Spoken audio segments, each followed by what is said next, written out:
A paz do Senhor, queridos irmãos, é uma grande alegria estarmos mais uma vez aqui, a fim de comentarmos as lições bíblicas para adultos.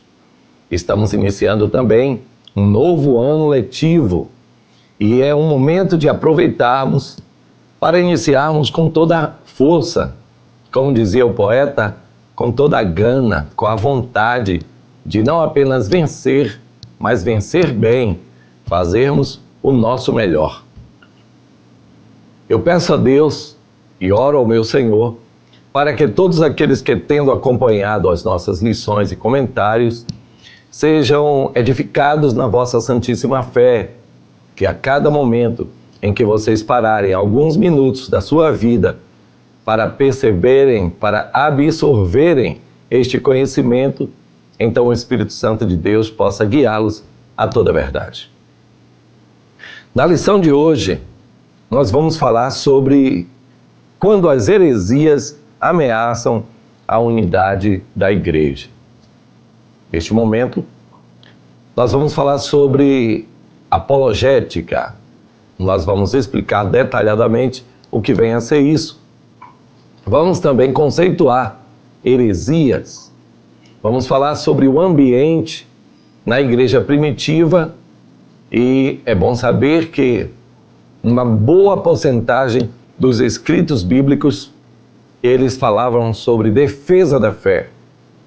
Veja que o nosso Senhor tinha uma preocupação muito grande, não apenas em ensinar bem, ensinar muito, mas também defender e explicar detalhadamente o que ele queria dizer, já antevendo ou prevendo que muitas heresias surgiriam.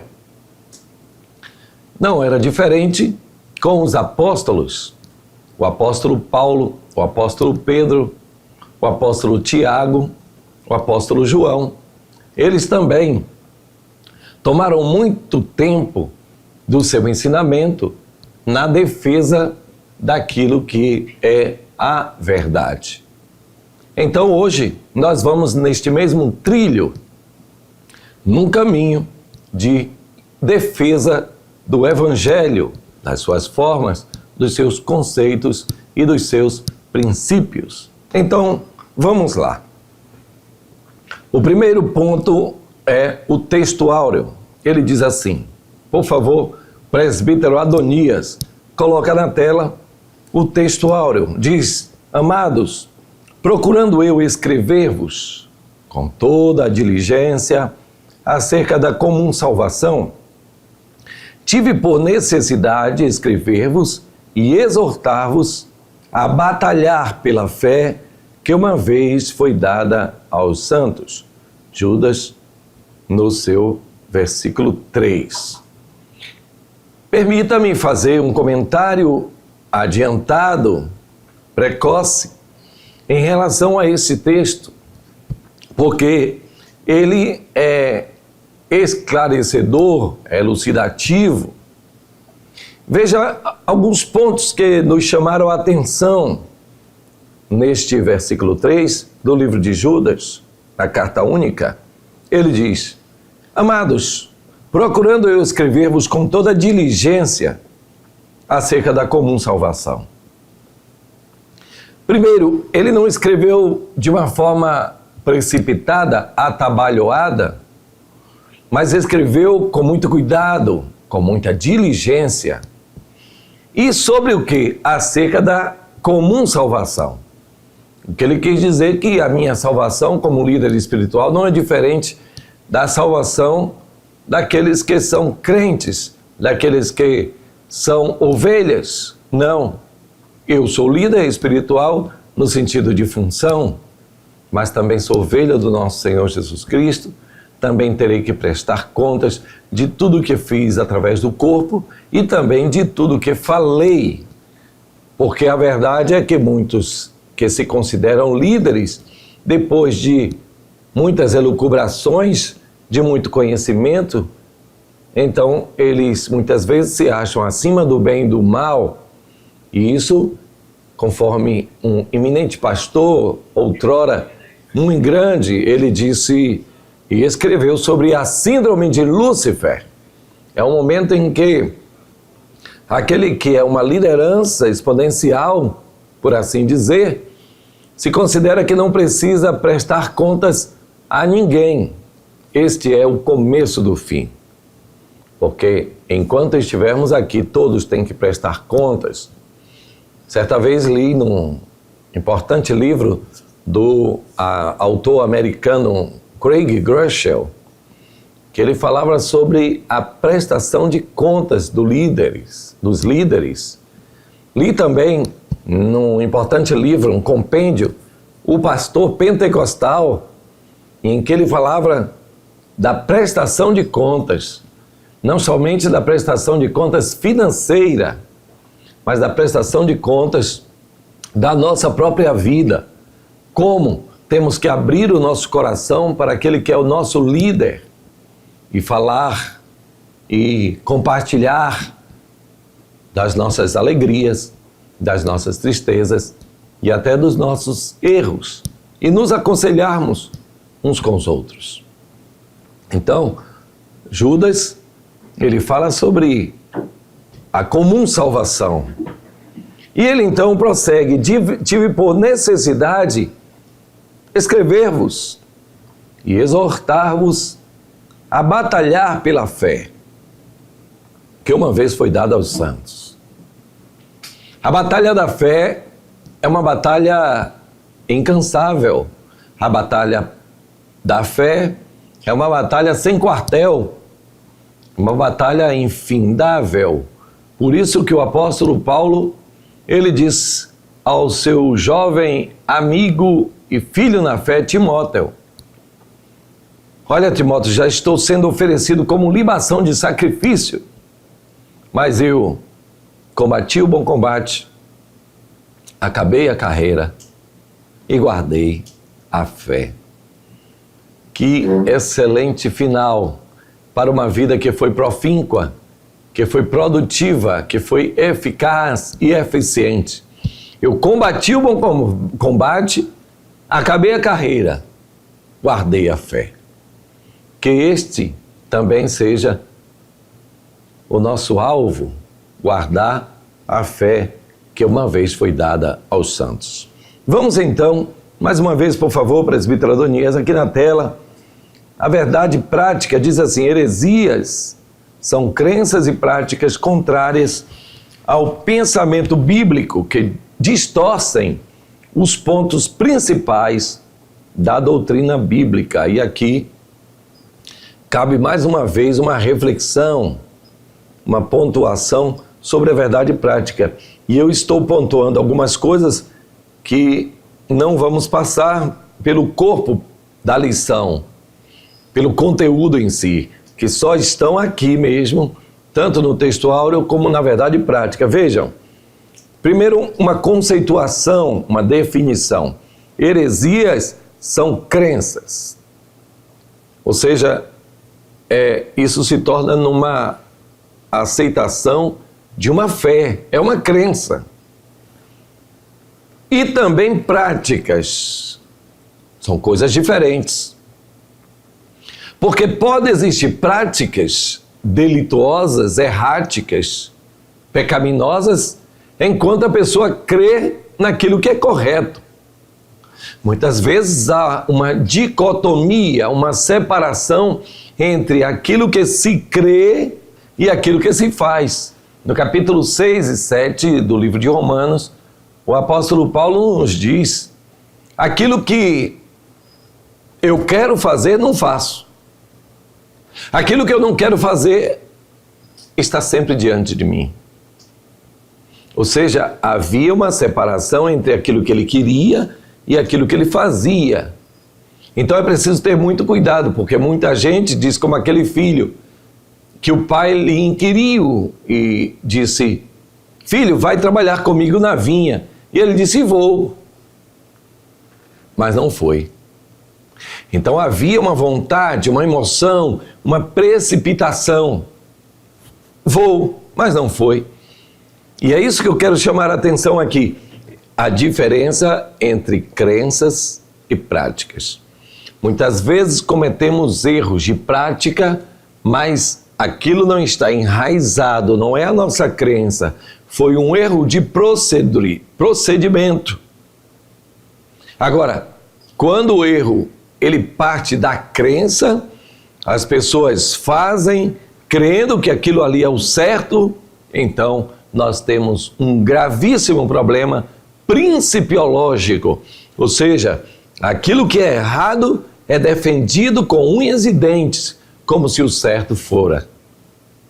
Então, heresias são crenças e também práticas contrárias ao pensamento bíblico. Crenças e práticas essas que distorcem os pontos principais da doutrina cristã. Então vejam, há práticas contrárias que não são heresias? Há erros que não são heresias. Há erros que são provenientes de costumes, herdados de pais, herdados de religiões, né? Consuetudinários. Gostou da palavra aí, Adonis? São erros consuetudinários, ou seja, que emanam da prática reiterada, anos e anos, dezenas de anos, até séculos. E alguém pergunta, por que vocês fazem isso? Eu não sei, meu vovô já fazia, meu pai fazia, eu faço também. São práticas que não se prefiguram ou não se configuram como heresias. Existem muitas práticas que não são exatamente focadas na Bíblia, mas que são baseadas em costumes. Agora, as crenças e práticas que distorcem os pontos principais, aí são heresias. E mais uma vez, permitam-me ir um pouco mais profundo nessa questão de crenças e práticas que distorcem, mas que não distorcem pontos principais. Alguém já disse que nas coisas não essenciais, ou melhor, o texto é exatamente esse. Nas coisas essenciais, unidade. Nas não essenciais, diversidade. E em todas as coisas, amor. Eu gostei dessa frase, deste pensamento, porque nas questões principiológicas do Evangelho, tem que ter unidade. Senão, são seitas, são heresias. Por quê? Porque estão combatendo contra os pontos principais. Agora, tem coisas que não são essenciais. E você sabe disso. Formas de oração. Como disse o apóstolo Paulo, crê que de tudo pode comer, e o outro só come legumes. São coisas não essenciais. Eu poderia citar várias delas. São coisas que o que acontece é que muitas vezes nós queremos que coisas não essenciais se transformem em essenciais. E aí há celeumas, há discussões sem fim. No tempo de Paulo e Timóteo, havia questões das genealogias que geravam problemas terríveis. E Paulo disse, não se meta nisso, evita essas fábulas de velhas, caducas, coisas que não edificam, porque só se gasta energia e cria confusão. Então, dito isto, vamos à leitura diária. E aqui eu quero dizer o seguinte: é importante que o crente, seja professor, seja secretário, seja pastor, seja membro, seja aluno, não importa, as lições são para todos. A fé comum. Que nós utilizemos esta oportunidade que o Senhor nos dá, mais um ano de 2025, para mudarmos alguns hábitos. Eu li um livro, ainda nem terminei, muito bom, chamado A Força do Hábito. E tenho me preocupado com hábitos que a gente repete sempre, sempre, e em 2023 foi a mesma coisa, 2024 a mesma coisa, o mesmo estilo de pensamento, as mesmas formas de agir. Neste livro há um exemplo que eu gostaria de compartilhar com vocês, de um homem que sofreu um acidente e ele perdeu toda a sua memória. Ele não lembrava de ninguém mais. Porém, a sua esposa observou que ele não lembrava de ninguém mais, mas quando dava 6 horas da manhã, ou alguma coisa assim, ele se levantava da cama e começava a andar pelo corredor da casa em direção ao seu banheiro. E lá ele retirava a escova de dentes, abria o creme dental, também chamado de pasta, colocava e ali ele começava a escovar os dentes. E depois lavava os seus dentes e retornava. Aquilo chamou a atenção dela. Como ele não lembrava das pessoas, não sabia onde estava a casa, se ele saísse de casa alguém tinha que ir buscá-lo, porque ele não sabia retornar, não identificava mais os padrões do caminho, mas ele guardou aquele velho hábito por causa da repetição de anos e anos e anos e anos. Aquilo ficou no seu lobo frontal. Olha que coisa interessante. A repetição gerou um hábito que ele, mesmo esquecendo de todas as coisas, a sua memória tinha ido embora. Mas havia lá dentro registrado o costume, o hábito. Quem sabe, este ano de 2025 é hora de você romper alguns hábitos, de mudar a sua mente. E como é difícil mudar hábitos. Como é difícil mudar costumes. Mas, se for na orientação do Espírito Santo, é importante que você mude. O que você precisa mudar? O que você crê da parte de Deus que precisa ser modificado? Comece hoje, comece agora. Se você nunca leu a Bíblia completa, junte-se a nós. Neste programa, nós estaremos disponibilizando os áudios das nossas leituras e se você achar por bem não somente ouvir, mas acompanhar essa leitura da Bíblia completa, rompa os velhos hábitos. Ao invés de dormir 1 hora, você dorme 40 minutos e 20 minutos você leva para estudar a palavra de Deus. Quero aqui, meu caro Adonias, fazer um lançamento de um projeto de leitura da Bíblia. Vocês que estão nos vendo, então, estudando conosco, grave no seu celular um capítulo da Bíblia. Grave e depois mande para nós. Nós vamos deixar um número de um WhatsApp aí.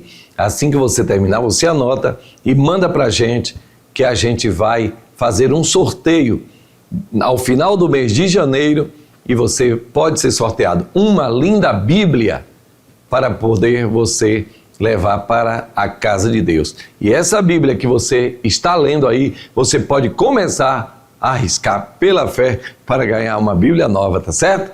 Então mude os seus hábitos, comece inicialmente a ler toda a Bíblia Sagrada. Então aqui está a leitura diária. A leitura diária, segunda-feira, em Mateus capítulo 7, versículo 15, o cuidado para não ser enganado pela aparência. Na terça-feira, as heresias podem ser internas, causando divisão na igreja.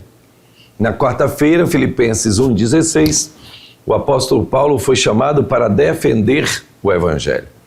Na quinta-feira, Tito, capítulo 1, versículo 9, admoestando com a sã doutrina para convencer os contradizentes. Na sexta-feira, Tito 3:10, não insistir com o herege contumaz. Sábado, Hebreus capítulo 6, versículos 1 e também o 2.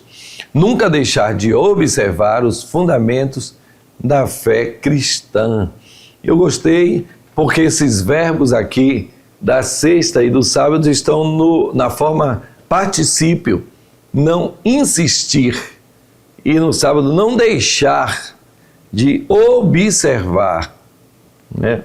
Que coisa interessante, os particípios destes verbos. Vamos lá. Agora estamos então na nossa leitura bíblica em classe. Vamos começar por Atos capítulo 20, versículos de 28 a 31. Vamos lá. Olhai, pois, por vós e por todo o rebanho sobre que o Espírito Santo vos constituiu bispos, para apacentardes a igreja de Deus, que lhes resgatou com seu próprio sangue. Porque eu sei isto, que depois da minha partida, entrarão no meio de vós lobos cruéis, que não pouparão ao rebanho. E que de entre vós mesmos se levantarão homens que falarão coisas perversas, para atraírem os discípulos após si. Agora vamos para 1 Pedro capítulo 3, versículos 15 e 16. Antes, santificai ao Senhor Deus em vossos corações e estais sempre preparados para responder com mansidão e temor a qualquer que vos pedir a razão da esperança que é em vós. Tendo uma boa consciência para que naquilo em que falam mal de vós, como de malfeitores, fiquem confundidos os que blasfemam do vosso bom procedimento em Cristo. 2 Pedro capítulo 2, versículos 1 a 3. E também houve entre o povo falsos profetas, como entre vós haverá também falsos doutores, que introduzirão encobertadamente heresias de perdição e negarão o Senhor que os resgatou, trazendo sobre si mesmos repentina perdição. E muitos seguirão as suas dissoluções, pelos quais será blasfemado o caminho da verdade. E por avareza farão de vós negócio com palavras fingidas, sobre os quais já de largo tempo não será tardia a sentença, e a sua perdição não dormita. Ok, os tópicos são 3. Primeiro, identificar as ameaças hereges que assolam a Igreja de Cristo nos últimos dias. Segundo tópico, apresentar o conceito de apologética cristã. E por fim, o 3, definir o que são as heresias.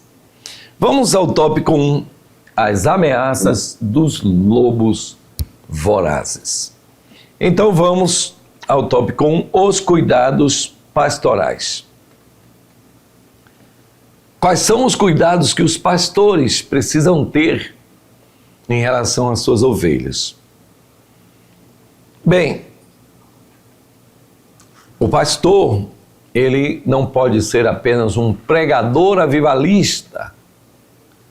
Embora o avivamento seja algo bom, maravilhoso, o Espírito Santo atuando na vida da igreja, é algo glorioso. Mas o que tenho observado é que algumas vezes temos tentado compensar as línguas estranhas, os dons espirituais, do que viver uma vida como uma família equilibrada, do que nos adentrarmos a aspectos principiológicos da fé cristã. E isso tem feito muita falta. Porque se nós nos detivermos apenas à questão do Espírito Santo, das línguas estranhas, dos dons espirituais, do carisma cristão, claro que ficará uma parte desequilibrada. É preciso ter equilíbrio em tudo isso. Então, o escriba versado na lei de Deus, disse o Senhor Jesus, que é como um pai de família, que retira do seu bom tesouro coisas novas e coisas antigas. Neste caso, o escriba versado na lei de Deus, ele não apenas deve falar sobre o avivamento espiritual, mas também sobre doutrinas e princípios cristãos. Então vamos lá. O pastor, ele deve cuidar em detalhar o que são as doutrinas cristãs. Por exemplo, a doutrina do nascimento virginal do nosso Senhor. A doutrina da deidade ou da divindade do Senhor Jesus Cristo. A doutrina da triunidade ou da trindade divina. A doutrina do dízimo, a doutrina da unidade cristã, a doutrina do pecado, a doutrina do Espírito Santo, a paracletologia, né? Então, essas doutrinas, embora alguns hoje achem que isso é uma coisa chata, que deveria ser reservada às escolas de teologia, isso é um erro. É na casa de Deus, é no culto de doutrina, ou um culto especial que se queira marcar, pode ser também. Mas essas doutrinas não podem jamais ser negligenciadas. Tem muita gente que não quer falar, eu não quero falar mal desse, daquilo outro, mas isso são coisas que devem ser faladas. E como já dissemos no início aqui, os apóstolos e o próprio Senhor Jesus Cristo, ele reservou uma boa parte da sua prédica, do seu tempo, para falar sobre heresias, para combater os lobos vorazes. Então, o pastor deve ter muito cuidado. No capítulo 10 do livro de João, o Senhor diz que o mercenário, quando vê o lobo, ele foge, porque não quer correr riscos. Mas o bom pastor, ele fica, ele dá a vida pelas suas ovelhas. Depois da minha partida, o subtópico 2, Paulo estava em Éfeso. A terceira viagem de Paulo, como vocês sabem, não foi para plantar igrejas, mas foi para confirmar igrejas. E ali ele está em Éfeso, a capital, uma importante capital da Ásia Menor, né? Para quem também o Senhor Jesus manda uma carta através do profeta, ou melhor, através do evangelista João, do apóstolo João, e ele fala sobre a perda da primeira caridade. Mas o que nos interessa é que Paulo estava ali próximo da partida para Roma, e ele então chama dali de Mileto os oficiais da igreja, os presbíteros da igreja, os mestres da igreja, os doutores da igreja, a fim de fazer a sua última homilia e se despedir também. Éfeso, que era uma importantíssima cidade, em que estava um dos templos mais conhecidos da Idade Antiga, o templo da Diana dos Efésios. Era a mesma deusa que os romanos denominaram como Ártemis. E era um comércio muito forte de bugigangas, de santinhos. E ali Paulo chama os oficiais da igreja, repito, e começa a falar a eles as últimas considerações enquanto ainda estava com eles. E eu tenho aprendido muito com Paulo, com Moisés, com o Senhor Jesus, sobre as considerações. Meu Deus, quantas vezes eu já falei de menos aos líderes da igreja que pastoreio.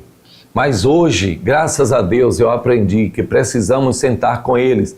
As reuniões de ministério, elas não são apenas para tratar de coisas administrativas, de agenda, isso é importante, mas nós precisamos dar o tom, o trilho do ano, de como Deus tem dado a visão. Isso é muito importante. Vejam que Moisés sobe ao Monte Nebo, já perto da sua partida, e ali ele abençoa as tribos, abençoa os príncipes, ele dá as diretrizes. Glória a Deus, como é importante. Jesus, pouco antes de subir, ele reúne todos os seus discípulos, incluindo os apóstolos, porque ele foi visto na sua ascensão por cerca de 500 pessoas, segundo o apóstolo Paulo. Então ele dá-lhe as últimas instruções.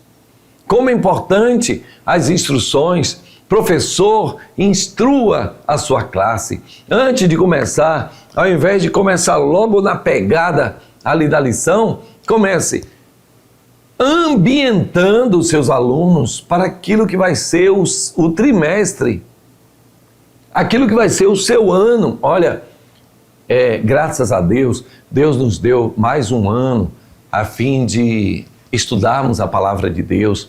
Eu quero, meus queridos alunos, fazer aqui com vocês um compromisso de nunca faltar à escola bíblica dominical, seja eu ou outro professor que esteja à frente da aula. Eu não quero faltar nunca. Orem por mim para que eu tenha saúde, para que eu não viaje, mas se eu precisar viajar ou se não estiver bem, saibam que eu estarei onde eu estiver, eu estarei ligado com vocês aqui, orando por vocês, orando pelo professor, orando pelos secretários, orando pelos coordenadores.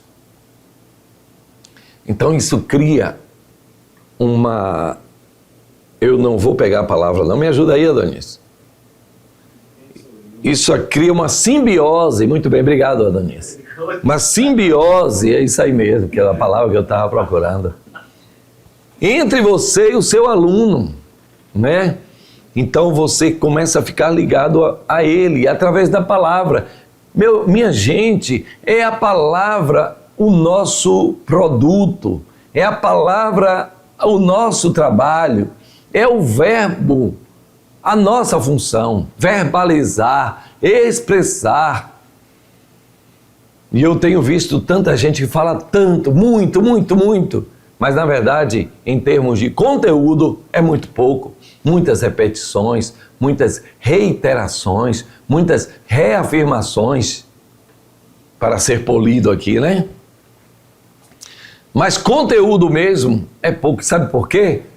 Porque o Winston Churchill, o grande mentor da vitória dos aliados contra o eixo na Segunda Guerra Mundial, ele fazia o seu discurso, ele escrevia o seu discurso, segundo a sua biografia, e depois ele saía cortando, ó, não, isso aqui está demais, isso aqui está demais, isso aqui está muito, isso aqui está demais. Ele primava pela concisão, ele falava exatamente o que precisava em poucas palavras. Que maravilha quando nós, como professores, aprendemos a falar muito com poucas palavras. Que Deus abençoe a você, professor, que fale muito em poucas palavras. Que quando soar o sino lá, para você retornar, você diga, olha, até aqui nos ajudou o Senhor, já é o bastante tudo que ouvimos. E o aluno vai sair dali com a vontade de voltar já no próximo domingo. É melhor que você está sempre passando da hora e o aluno fica fastidiado. Sim, professor, aquele caso que o senhor começou lá do seu filho que acordava tarde, como é aquilo ali, aquele caso que o senhor contou lá do bêbado? Não, nada de caso. Uma experiência, uma ilustração. Fora isso, pare com esse negócio de contar caso, tanto caso, misericórdia. Tá certo? Vamos lá. Então Paulo fala depois da minha partida. Enquanto eu estou com vocês, eu defendo vocês. Enquanto eu estou com vocês, eu tenho argumentos para defender a fé que uma vez nos foi dada. Mas eu sei que depois da minha partida, entrarão entre vós lobos devoradores que não pouparão o rebanho. Meu Deus.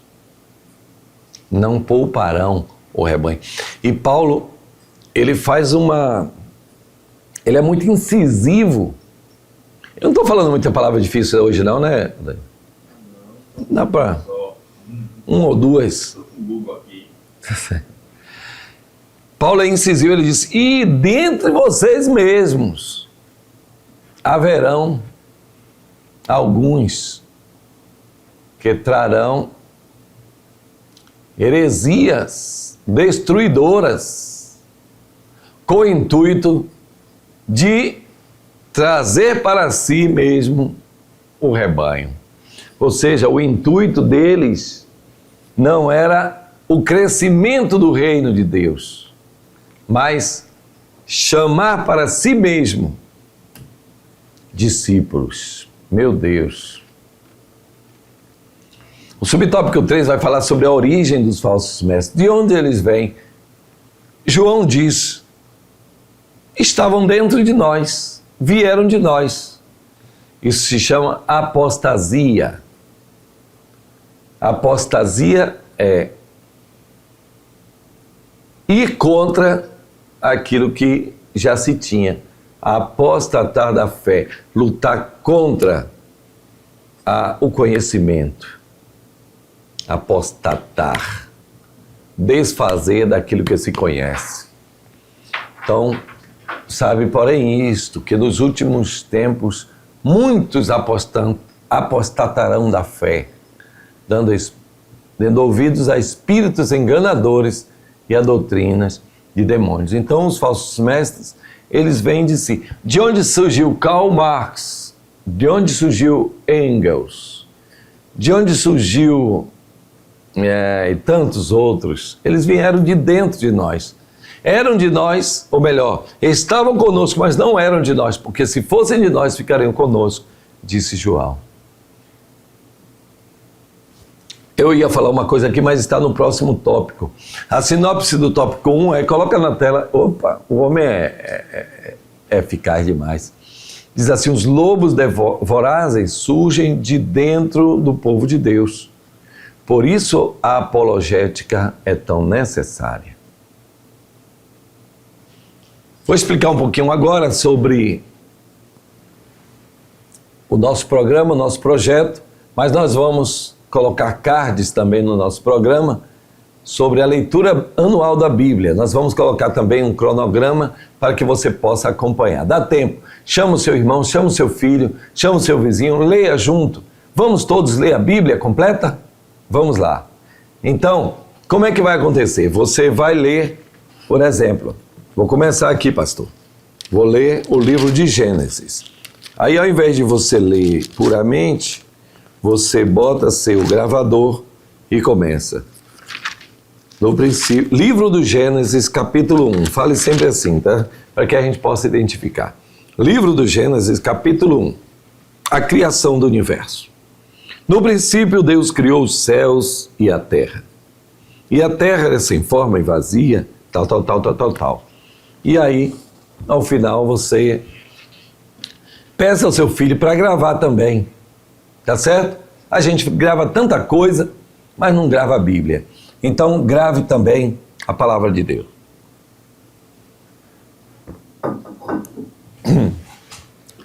O que é apologética? Esse é o nosso tema. Então, o que é apologética? Apologética é a defesa de uma ideia, a defesa de uma ideologia, a defesa de um princípio. Apolos quer dizer uma defesa efusiva.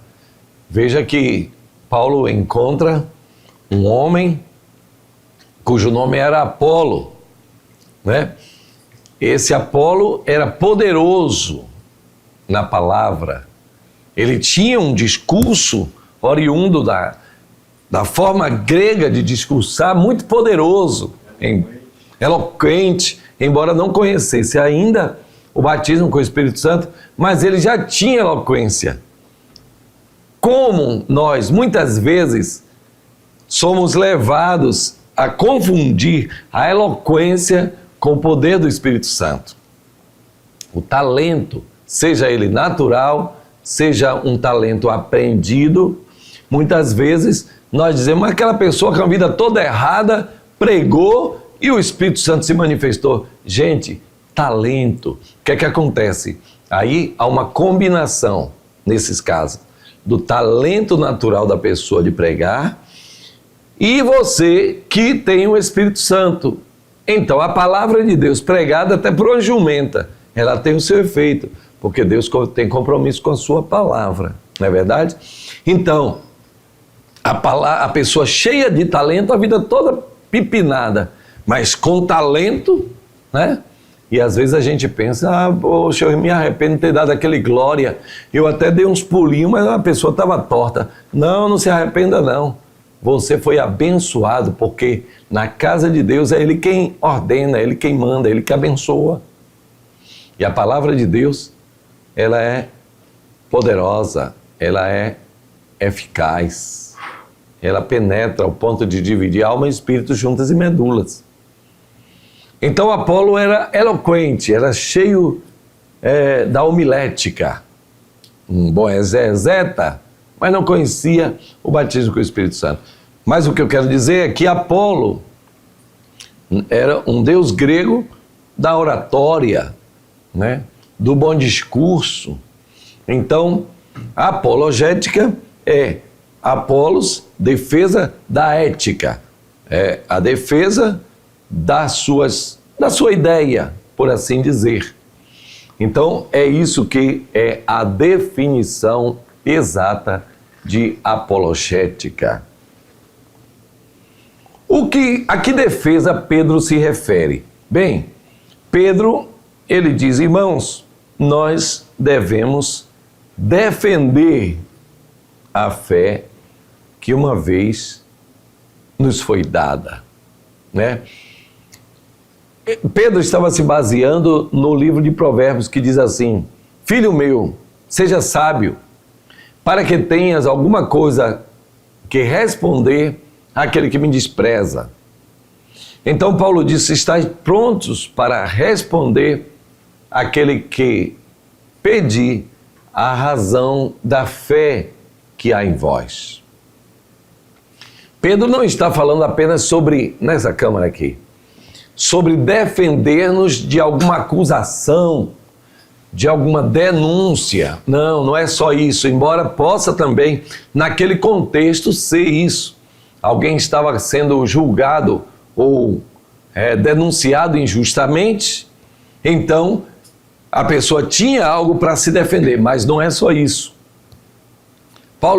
Pedro está falando sobre a defesa da fé,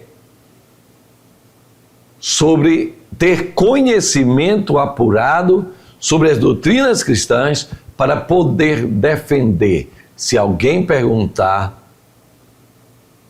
a razão da fé que há em vós.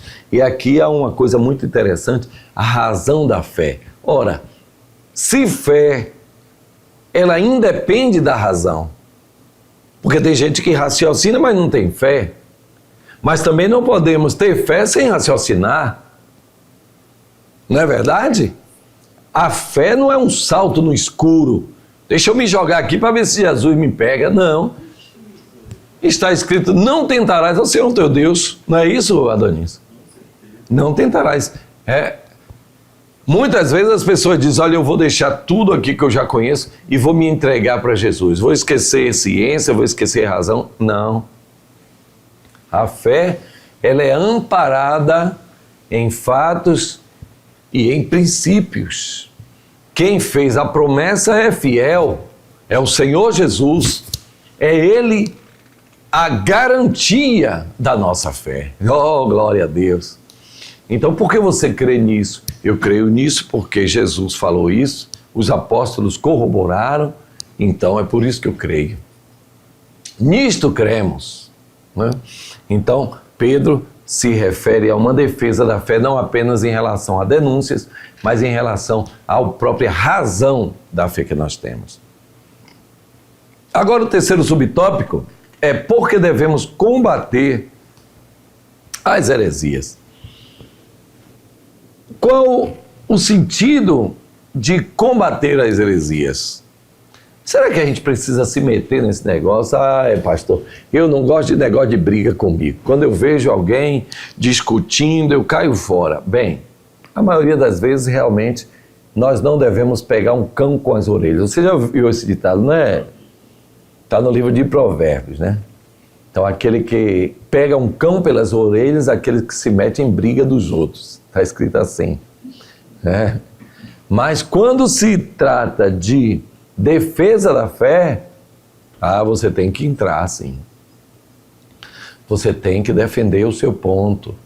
Eu, quando me entrei na faculdade de Direito, isso há muito tempo, eu me lembro que declarado, só tinha eu de crente, declarado, porque tinha uns 3 ou 4 lá que não tinham força, numa turma de 42 alunos, misericórdia. Os professores, já naquela época, eram seguidores de Gramsci, de Marx, de Engels, de Boaventura de Souza Santos, né? Tudo expoentes da nova escola de pensamento, das narrativas, do desconstrutivismo.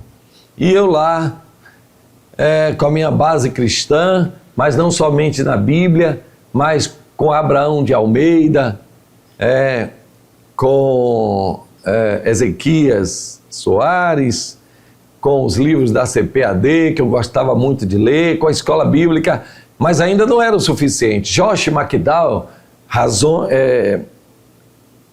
Evidências que Exigem um Veredito, que livro fantástico, me ajudou muito. E ali estava eu, e o professor falou uma coisa que eu discordava, o professor discordo, mas depois eu vou trocar uma palavra com o senhor, porque agora não dá tempo não, agora eu vou perder, porque o tempo é a seu favor. Deixa eu estudar um pouquinho mais. Fui em casa, fiz um rascunho, na outra aula eu trouxe para ele, disse, você tinha razão. Falou para todo mundo lá, você tinha razão. Eu estava errado. Meu Deus. Então, gente, nós precisamos ter argumentos para combater as heresias. E eu vejo aí nos YouTube da vida, meu Deus, quanta gente falando de coisas não essenciais. Ô Adonias, vai ter tristeza no céu? Não vai ter? Vai ser, a igreja vai sair antes do milênio, no meio, depois? Como é isso aí? É para mim falar mesmo sobre a tristeza? Pastor, eu penso por mim. Você vai ter galardão e tal. Eu já ter chegado lá, eu acho que não teria espaço para pronto. Pronto, é exatamente isso. Ficar triste pelo quê? Quer dizer, você já saiu desse mundão aqui terrível. Venceu o pecado, venceu a si mesmo, venceu a Satanás e seus demônios, já conseguiu vencer 9,8 metros por segundo ao quadrado de gravidade, venceu o espaço sideral, está lá. Que negócio de tristeza. Se aqui nesse plano eu já estou feliz quando eu vejo meu irmão, ele consegue vencer na vida, ter patrimônios, me alegro com as vitórias dele, como é que lá no céu eu vou ficar triste porque alguém tem um galardão maior do que eu? Nada. Então eu aqui, o senhor é muito mais do que eu estou feliz.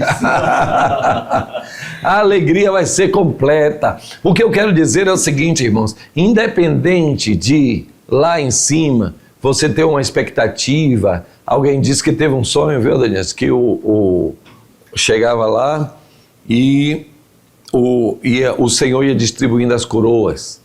E aí tinha uma coroa com um bocado de pedrinha bonita e tal, e disse, essa é a melhor coroa. E aí alguém disse, ixi, rapaz, essa coroa é do pastor, e o pastor já todo garboso, é minha. Aí quando chegava, o Senhor pegava aquela coroa, e aí passa pastor, passa presbítero, passa diácono, passa. Quem é essa coroa? É essa irmã aqui, uma irmã velhinha que ficava lá no fundo da igreja. Era. E disse, por que, Senhor, essa coroa aí para essa irmã? Ela disse, ela estava aqui, mas ela estava orando por você, para que o Espírito pudesse abrir a porta da palavra. Era ela que convidava a pessoa, quando você pregava lá, ela convidava a pessoa a ir lá na frente. Então foi ela que ganhou. Né? Mas tudo bem, se você vai ficar com mais pedra do que eu vou ficar tão feliz quanto você. Né? Mas o que eu quero dizer é o seguinte, coisas não essenciais, que muitas vezes damos tanto valor, não é que isso não possa ser discutido, pode sim, pode.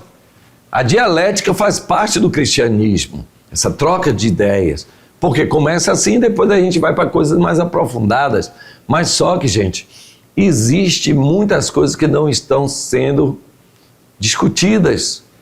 Por exemplo, a defesa da fé. E por que não? Porque muitas vezes nós somos muito rasos em relação a isso, né? Muitas vezes não temos, fugimos dos temas. Então, esse assunto precisa ser, sim, tratado. O combate das heresias. Sem bater em ninguém, sem machucar ninguém, mas sem fugir também do assunto. Vamos à sinopse do tópico 2. O cristão é chamado a responder de maneira respeitosa às objeções contra a fé cristã. Então, de maneira respeitosa. Vamos aqui na tela. O tópico 3, o que são heresias? O que são heresias? Vamos lá. Primeiro, seitas e heresias. O que é uma seita? Você sabe o que é uma seita? Bem, a definição, e aqui eu estou fazendo uma síntese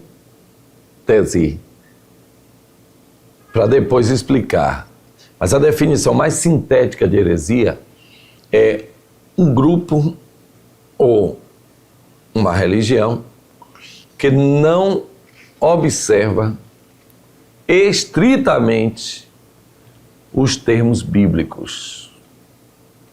Então, um grupo ou uma religião que não observa estritamente os termos bíblicos. É só isso, gente. Não existe mais roda para lá, roda para cá, não. Se você faz parte de um grupo que diz assim: não, irmão, a gente não precisa da Bíblia, não. Vamos ficar aqui orando que é o Espírito Santo que vai revelar, porque é o Espírito Santo que revela. Peraí, o Espírito Santo foi colocado aqui, o Senhor disse, aquele Espírito vai ser enviado, quando eu for tirado, ele vos guiará a toda a verdade. Ele não vai trazer uma verdade nova, não. Ele vai guiar no trilho da verdade, que eu já ensinei a você, e vos fará lembrar todas as coisas. Ah, pastor, então o senhor não acredita em profecia? Acredita em profecia. Mas você também acredita que a profecia, ela não pode ser contrária às Escrituras? Porque senão, aí torna-se uma prática herética. E qual a diferença entre seita e heresia? A seita já é um grupo ou uma religião que abraça a heresia. Enquanto a heresia é um pensamento, é uma verbalização, uma fala, uma prática, uma crença, a heresia é isso. O grupo ou seita que abraça essa heresia ou essas heresias, então torna-se uma seita. Vou dar para vocês um conceito ainda mais sintético de seita. Sabe o que é? Um atalho. Tem um caminho aqui, né? Tudo bem que é estreito. É estreito. Lá não entra pedófilo. Lá não entra... Ai, deixa eu me calar aqui. Porque nós estamos vivendo, na verdade, uma ditadura, né? Estou sendo muito claro com isso. E a ditadura não está apenas nos tribunais altos, mas ele também está nas redes sociais. Então é preciso ter muito cuidado, mesmo citando o texto bíblico. Mesmo citando o texto bíblico. É preciso ter cuidado. Mas lá não entra não, gente. O caminho é estreito. Né? A porta também é estreita. Então, mas se alguém não quer seguir conforme esse trilho, esse caminho, então procura um atalho. Vou ver se daqui mesmo eu vou e chego lá. Mas o apóstolo diz que ninguém será coroado se não militar segundo as normas. Não se pode jamais entrar pela janela, porque é ladrão, e lá não entra ladrão, porque é salteador, e lá não entra salteador. Então, isso é a seita e a heresias, a seita e as heresias Aqui o texto bíblico, ou o texto da lição diz também, significa também uma inclinação ou preferência filosófica ou escola de pensamento, tomar para si mesmo uma escolha, airesis, uma escolha. O significado, contudo, é complexo, por isso que eu estou aqui sintetizando para você. Agostinho de Hipona disse que era inteiramente impossível, ou em todo caso, a coisa mais difícil, definir heresia. Eu estou definindo para você aqui. Heresia é exatamente algo que se distancia daquilo que é o caminho correto. Isso é heresia. Heresia é alguns centímetros que vão partindo sem ser no caminho. Um centímetro aqui, daqui a pouco está metros, daqui a pouco está quilômetros daquele caminho, daquela estrada reta. Ok, então aqui nós já falamos sobre heresis no Novo Testamento e aqui heresias de perdição. Heresias de perdição. O que é heresia de perdição? Heresia de perdição é exatamente a crença ou o pensamento herético que vai contrário às Sagradas Escrituras e, como eu disse, é um pequeno desvio que acaba por ir para o caminho da perdição. Conforme em Provérbios, há caminhos que para o homem parecem ser bons. É um atalhozinho, dá para chegar lá. Mas o seu fim são caminhos de morte. Que o Senhor nos abençoe, que o Senhor nos ajude. Chegamos ao final dessa primeira lição. Que todos sejam felizes, que professores e alunos estejam sempre se congratulando. Marca aí um churrasco, gente. Marca aí um almoço na igreja, um chá de panela. Vamos fazer uma escola vibrante, poderosa. Convide os seus amigos para fazerem parte da Escola Bíblica Dominical no ano de 2025. Um grande abraço ao querido pastor Valdomiro, à nossa querida irmã Lourdes, a toda a sua família querida, em nome de Jesus. Até a próxima lição.